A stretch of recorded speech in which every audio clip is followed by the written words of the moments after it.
Halo guys, assalamualaikum warahmatullahi wabarakatuh. Kembali lagi dengan saya di Kamal Tekno dan ini adalah Vivo V23 5G. Dan sebelum saya lanjut, bagi yang belum subscribe bisa subscribe dan bagi kalian yang suka dengan video ini silahkan like dan tinggalkan di kolom komentar untuk saran, kritikan maupun hujatan. Kemudian seperti biasa ya, HP ini saya jual murah saja hanya 2 jutaan, tepatnya 2.400.000 saja cuy. Kalian sudah bisa mendapatkan HP dengan kualitas yang sangat mewah.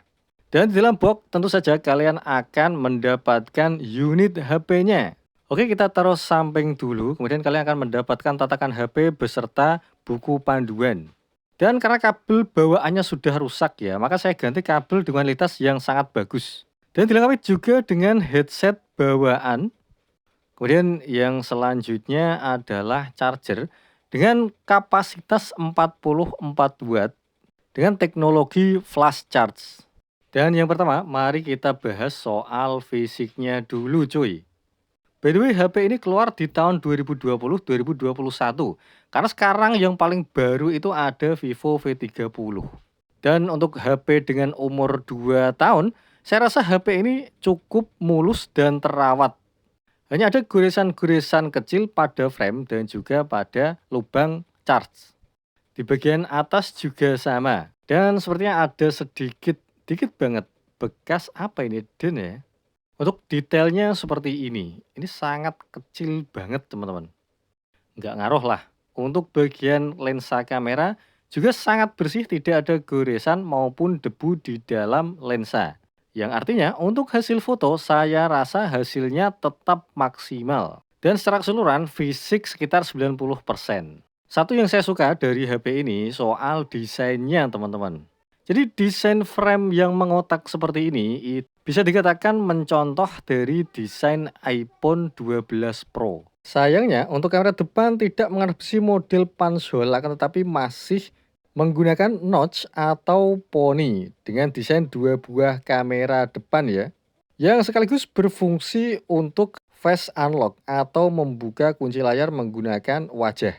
Dan karena ini menggunakan panel layar AMOLED, maka tentu saja untuk sistem pengamanan sidik jari sudah diletakkan di dalam layar atau under display. Dan saya rasa cukup responsif ya. Untuk ukuran, HP ini tidak terlalu besar dan juga tidak kecil. Dengan bentang layar kira-kira 6,4 inch dan dilengkapi dengan fitur HDR dan juga dibekali dengan refresh rate atau laju penyegaran layar sampai 90 Hz. Dan tentu saja bisa disetting manual ya 60 Hz agar baterai lebih awet.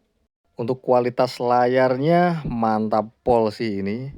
Dengan dibekali fitur HDR, kualitas layarnya jauh lebih bagus daripada HP-HP pada umumnya. Dan jika kalian ingin mengetahui HP kalian sudah support HDR atau belum, silahkan buka pada menu pengaturan video.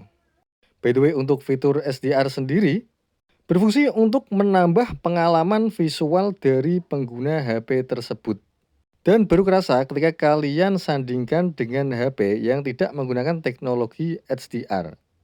Oke, sekarang ke dapur pacu. HP ini ditenagai dengan prosesor Dimensity 920. Dan ini sudah versi Fantouch OS terbaru ya, Fantouch OS 14. Dengan versi Android yang terbaru juga, versi 14. Jadi di Fantouch OS 14 ada penyesuaian di beberapa icon-icon bar. Untuk tampilan menu sendiri saya rasa masih sama dengan versi sebelumnya. Icon-icon dibikin membulat dan ada pilihan aplikasi dan widget. Dan untuk performanya saya rasa cukup bagus dan tidak ketinggalan dengan HP-HP zaman sekarang. Karena seri V itu termasuk seri mid-end-nya produk Vivo.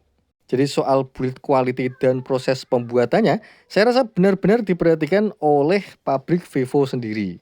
Sayangnya lagi ya, HP ini tidak mendukung dual speaker stereo. Jadi soal speaker masih mono cuy. Hanya ada di bagian bawah HP-nya. Untuk suhunya sih standar ya, nggak panas-panas amat dan juga nggak begitu adem. Begitu juga dengan daya tahan baterai yang mungkin hanya sampai 5 jam SOT. Ya nggak terlalu irit banget sih dan nggak terlalu boros juga. Ya kira-kira sehari ngecas 2 kali lah dengan pemakaian sosmed yang intens. Oke, sekarang kita beralih ke kamera belakang, dibekali dengan 3 buah lensa kamera, lensa utama, kemudian lensa ultrawide, dan yang ketiga adalah lensa makro. Untuk di sisi bagian depan, dibekali dengan 2 buah kamera, satu kamera utama dan satu kamera ultrawide. Kalau soal hasil saya rasa sih ya biasa aja lah. Bahkan masih belum bisa mengalahkan kakaknya Vivo V21. Untuk sensor utama juga tidak bekerja dengan pihak ketiga.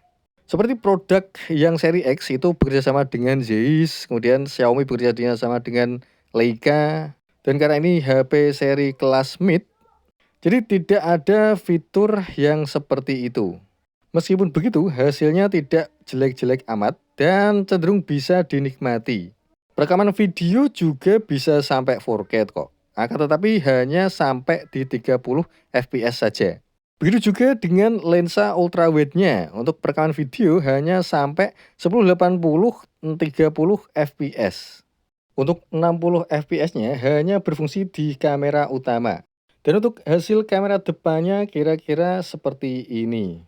Jadi bisa diatur ya lensa utama atau lensa dengan sudut pandang yang lebih luas. Sekali lagi kalau menurut saya untuk kualitasnya sih biasa aja. Dan itu tadi adalah review singkat untuk HP yang saya jual, Vivo V23 5G yang hanya 2,4 juta saja. Dan akhir kata dukung terus channel kami dengan cara like, komen, dan subscribe. See you guys. Assalamualaikum warahmatullahi wabarakatuh.